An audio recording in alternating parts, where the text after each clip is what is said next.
Hey guys, welcome to today's explainer. आज हम बिल्कुल सीधा पॉइंट पर आएंगे और एसिड्स, बेसिस और सॉल्ट्स की इस अमेजिंग फंडामेंटल केमिस्ट्री को एक्सप्लोर करेंगे। अगर आपने कभी सोचा है कि नींबू इतना खट्टा क्यों होता है, या फिर साबुन छूने में इतना स्लिपरी क्यों लगता है, या सबसे बड़ा सवाल, एक हैवी मील के बाद हमारा पेट खाना कैसे डाइजेस्ट करता है बिना खुद को नुकसान पहुंचाए, well you're in the right place. आज हम इन कोर केमिकल कॉन्सेप्ट्स को इतना क्लियर और रिलेटेबल बनाएंगे कि आप इन्हें लिटरली अपने आसपास की दुनिया में देख पाएंगे। Let's get started. सो आज के इस एक्सप्लेनर में हम क्विकली ये 6 की एरियाज कवर करने वाले हैं: testing acids and bases, chemical reactions and properties, the role of ions, understanding the pH scale, pH in everyday life, और finally the family of salts. So let's kick things off with a super relatable situation. Imagine family में किसी को overeating की वजह से acidity की problem हो रही है, तो आप उन्हें क्या सजेस्ट करेंगे? लेमन जूस, विनेगर या फिर बेकिंग सोडा सोल्यूशन? थोड़ा सोचिए। लेमन जूस और विनेगर तो नेचुरली एसिडिक होते हैं, राइट? तो आप इंस्टिंक्टिवली बेकिंग सोडा का सोल्यूशन ही देंगे क्योंकि वो एक बेस है। सी, आप ऑलरेडी जानते हैं कि बेसिस एसिड्स को कैसे नलिफाई करते हैं। It's just simple chemistry in action. Alright, so moving into our first section, testing acids and bases. चलिए देखते हैं हमें इन्हें एक्चुअली टेस्ट कैसे करते हैं बिना टेस्ट किए। हमेशा कलर चेंज ही जरूरी नहीं होता। कभी कभी हम अपनी नाक का भी परफेक्टली यूज कर सकते हैं। We have something called olfactory indicators. Basically, there are some substances whose odor changes in acidic और basic media.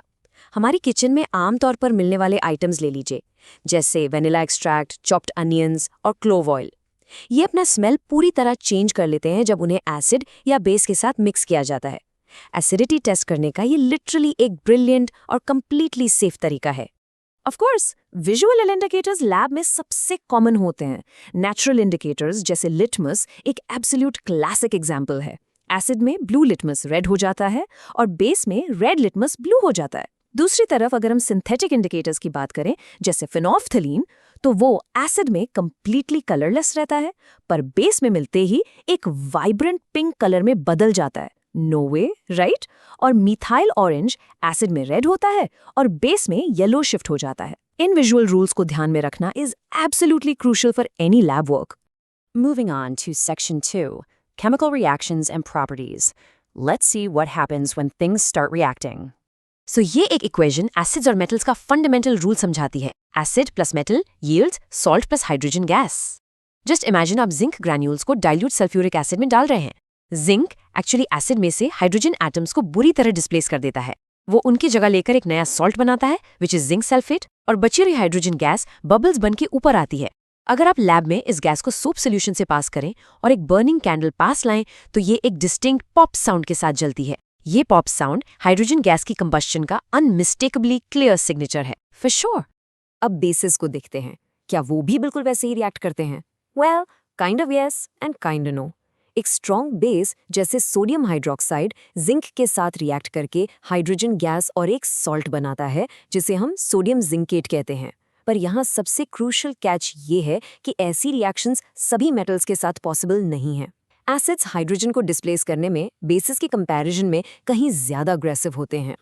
तो क्या होगा जब एक एसिड और एक बेस एक्चुअली आपस में मिलेंगे? वो एक दूसरे से तब तक फाइट करते हैं जब तक दोनों पूरी तरह कैंसिल आउट ना हो जाए। इसे हम न्यूट्रलाइजेशन रिएक्शन कहते हैं। Effect of a base is completely nullified by an acid और वाइस वर्सा। जैसे कि सोडियम हाइड्रोक्साइड, जो एक स्ट्रॉन्ग बेस है, रिएक्ट करता है हाइड्रोक्लोरिक एसिड के साथ, और एंड रिजल्ट क्या मिलता है? सोडियम क्लोराइड, यानी हमारा एवरीडे टेबल सॉल्ट, और water. Base plus acid gives salt plus water. It's just a perfect chemical balancing act. Now for section 3, the role of ions. Let's zoom in और एक microscopic atomic level view लेते हैं। ये line acids का golden principle है। Acids produce hydrogen ions, H plus AQ in solution, which are responsible for their acidic properties. ये powerful H plus ion ही literally acids की हर sour और corrosive property का main secret है। पर twist ये है कि इन्हें अपना असर दिखाने के लिए हमेशा वाटर की जरूरत होती है। अगर आप perfectly dry hydrogen chloride gas को परफेक्टली ड्राई लिटमस पेपर पर टेस्ट करें तो एब्सोल्युटली कुछ नहीं होगा। H प्लस आयंस को हाइड्रोनियम आयंस फॉर्म करने के लिए इन वाटर मॉलिक्यूल्स की सख्त जरूरत होती है। दूसरी तरफ हमारे पास बेसिस हैं। जब बेसिस पानी में डिसॉल्व होते हैं तो वो हाइड्रोक्साइड आयंस या OH- आयंस जनरेट करते हैं। एक बहुत ही इंपॉर्टेंट डेफिनेशन यहाँ ध्यान में रखिए, alkalis. Bases which are soluble in water are called alkalis. तो बेसिकली सभी एल्कलीज बेसिस होते हैं, पर सभी बेसिस पानी में डिसॉल्व नहीं होते। ये एल्कलीज टच करने में सोपी, टेस्ट में बिटर और नेचर में काफ़ी कोरोसिव होते हैं। और जब न्यूट्रलाइजेशन होता है ना, तो असल में एसिड का H+ और बेस का OH- आपस में जुड़कर H2O यानी पानी बना लेते हैं। Alright, Section 4, Understanding the pH Scale.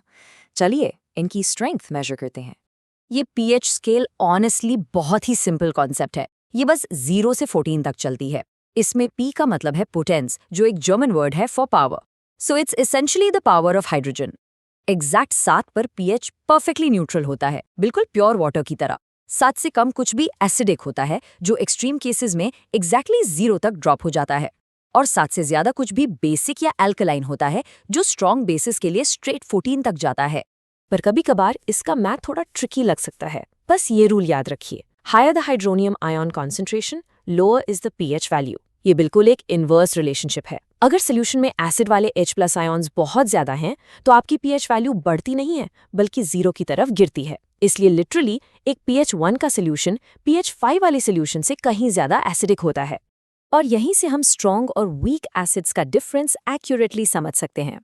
बात सिर्फ इसकी नहीं है कि आप कितना एसिड यूज कर रहे हैं, बल्कि इसकी है कि वो वाटर में एक्चुअली कैसा बिहेव करता है। स्ट्रॉन्ग एसिड्स जैसे हाइड्रोक्लोरिक एसिड वाटर में पूरी तरह ब्रेक हो जाते हैं and they give rise two way more H+ ions. वहीं वीक एसिड्स जैसे विनेगर में मिलने वाला एसिटिक एसिड सिर्फ पार्शियली ब्रेक होते हैं and they give less H+ ions. In ions का ओवरऑल वॉल्यूम ही इनकी ट्रू स्ट्रेंथ डिसाइड करता है। Coming to Section 5, pH in everyday life. Let's take this out of the lab. हमारी body pH को लेकर seriously बहुत सेंसिटिव होती है। Our body works within the tight pH range of 7.0 to 7.8. हमारा पेट actually digestion के लिए हाइड्रोक्लोरिक एसिड प्रोड्यूस करता है, वो भी स्टमक लाइनिंग को बिना जलाए। Crazy right? और हमारे मुंह में tooth decay starts when the pH of the mouth is lower than 5.5। Environment की बात करें तो when the pH of rain water is less than 5.6 it is called acid rain, जो रिवर की एक्वाटिक लाइफ के लिए बहुत ज्यादा खतरनाक होती है। नेचर अपने आप में लिटरली एक मैसिव केमिस्ट्री लैब है। जो साओ केक हमें विनेगर में मिलता है वो एसिटिक एसिड है। एक ऑरेंज का टैंग सिट्रिक एसिड। खट्टे दूध यानी सावर मिल्क में लैक्टिक एसिड होता है। और जब कोई चींटी काटती है और वो शार्प बर्निंग पेन होता है ना, वो एंट स्टिंग एक्चुअली आपकी स्किन में मेथनोइक एसिड इंजेक्ट कर रही होती है अपने डिफेंस के लिए। And finally, Section 6, the family of salts. Let's see what happens post-neutralization.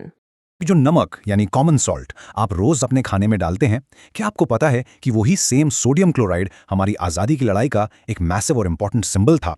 Absolutely mind blowing, right? आप सब ने महात्मा गांधी के डांडी मार्च के बारे में तो सुना ही होगा। ये कॉमन रॉक सॉल्ट जो एक्चुअली कोल की तरह माइन किया जाता है, ये सिर्फ खाने के काम नहीं आता। ये प्रैक्टिकली बहुत सारे डेली यूज केमिकल्स का पेरेंट रॉ मटेरियल है।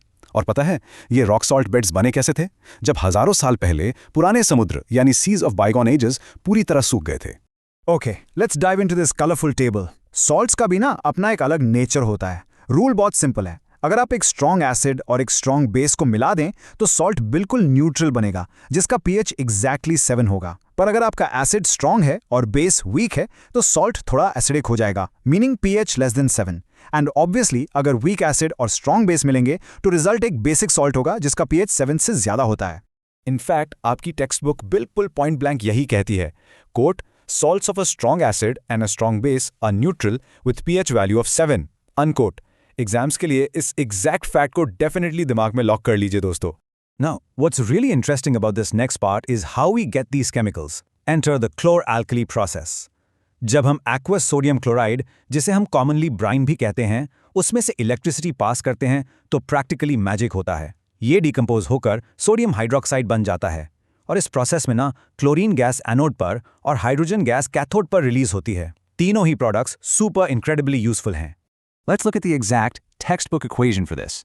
2NaCl plus 2H2O gives us 2NaOH plus Cl2 plus H2, meaning sodium chloride और पानी मिलकर बनाते हैं sodium hydroxide, chlorine gas और hydrogen gas. ये सिंपल सी दिखने वाली इक्वेशन एक्चुअल में हमारी बहुत सारी इंडस्ट्रीज की बैकबोन है। और इसी क्लोर-अल्कली प्रोसेस में जो क्लोरीन गैस प्रोड्यूस होती है ना, उससे बनता है हमारा अगला everyday hero, bleaching powder. Dry slaked lime यानी कैल्शियम हाइड्रोक्साइड पर जब क्लोरीन का एक्शन होता है तो हमें ब्लीचिंग पाउडर मिलता है, जिसे केमिकल भाषा में कैल्शियम ऑक्सीक्लोराइड कहते हैं। सोचिए एक केमिकल लैब का आपकी क्लीन लॉन्ड्री से क्या ही कनेक्शन हो सकता है।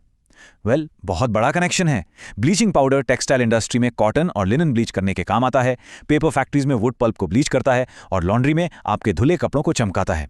बट सबसे इंपॉर्टेंट बात, ये हमारे पीने के पानी को जर्म से बिल्कुल फ्री यानी सेफ बनाने के लिए यूज होता है। एंड दिस ब्रिलियंटली इलस्ट्रेट्स की केमिस्ट्री सिर्फ लैब्स में रिस्ट्रिक्ट नहीं होती, यह हमारी किचन में भी उतनी ही एक्टिव है। आपके टेस्टी क्रिस्पी पकोड़ास बनाने के लिए जो बेकिंग सोडा यानी सोडियम हाइड्रोकार्बोनेट यूज होता है, वो उन्हीं सिंपल रॉ मटेरियल से बनता है। Just look at that reaction on the screen. अब ये बेकिंग सोडा इसेंशियली एक mild non corrosive basic salt है, इसलिए नेक्स्ट टाइम जब पेट में दर्द या एसिडिटी हो तो याद रखना कि ये एंटासिड्स का एक की इंग्रेडिएंट है जो एक्सेस स्टमक एसिड को न्यूट्रलाइज करता है। और कोई सोच भी नहीं सकता, पर ये सोडा एसिड फायर एक्सटिंग्विशर्स में आग बुझाने के भी काम आता है। एक केमिकल, फायदे अनेक। Let's move to another major chemical जो इसी सोडियम क्लोराइड से डिराइव होता है, वॉशिंग सोडा। जब हम सोडियम कार्बोनेट को रिक्रिस्टलाइज करते हैं तो हमें वॉशिंग सोडा मिलता है। इसका फॉर्मूला ध्यान से देखिए, Na2CO3.10H2O।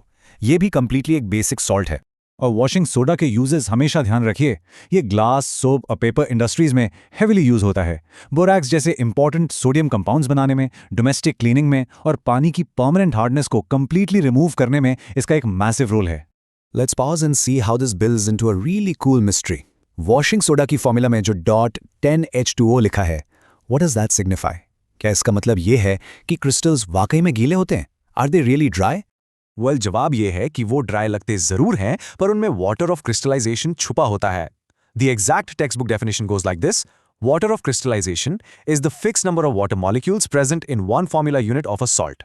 For instance, अगर आप ब्लू कॉपर सल्फेट के क्रिस्टल्स को हीट करेंगे तो ये पानी उड़ जाएगा और वो ब्लू नमक बिल्कुल व्हाइट हो जाएगा। एक और फेमस नमक जिसमें ये वाटर ऑफ क्रिस्टलाइजेशन होता है, वो है जिप्सम। लेबोरेटरी के इस जिप्सम का सीधा कनेक्शन आपकी फ्रैक्चर्ड बोन से है। जब हम जिप्सम को एग्जैक्टली 373 केल्विन पे हीट करते हैं तो वो अपने वाटर मॉलिक्यूल्स लूज करके कैल्शियम सल्फेट हेमीहाइड्राइड बन जाता है, और इसी को हम प्लास्टर ऑफ पेरिस कहते हैं। वही पाउडर जो डॉक्टर्स फ्रैक्चर्ड बोन्स को राइट पोजीशन में सपोर्ट करने के लिए यूज करते हैं।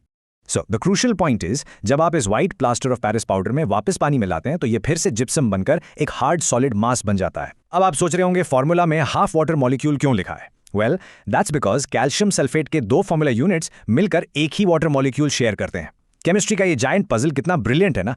तो दोस्तों, आज़ादी के स्ट्रगल वाले नमक से लेकर डॉक्टर्स के प्लास्टर ऑफ पेरिस तक इस सॉल्ट फैमिली ने हमारी दुनिया बनाई है। अब इस एक्सप्लेनर को एंड करने से पहले आपके लिए एक thought provoking text book question: what will happen if a solution of sodium hydrocarbonate is heated? और इसकी एग्जैक्ट इक्वेशन क्या होगी? सोचिए इस पर, अपने दिमाग के घोड़े दौड़ाइए, टेस्ट योर मेमोरी, और will see you in the next explainer. Keep learning.